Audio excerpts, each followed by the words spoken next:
langit, nga gihatag man sa Dios tungod sa iyang dakung gugma.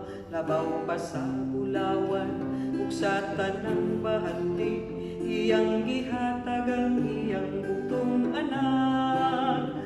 Ug mga walay pagkabalhin, ug mga walay paglubad, hataas pa sa kalangitan, halapad pa sa kadagatan.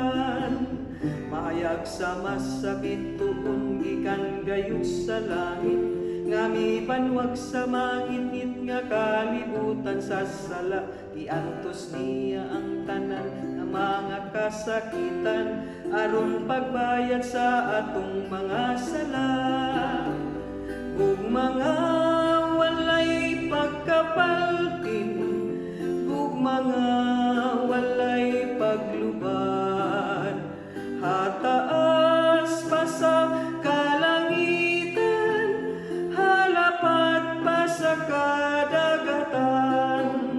Daygunta ang manluluwas nga si Hesu-Kristo, ug isang yawta ang way katapusan. Iyang gugma siya mo balik sa pagbuha sa tanang katawhan, nga mituo ug misalig kaniya. Ug mga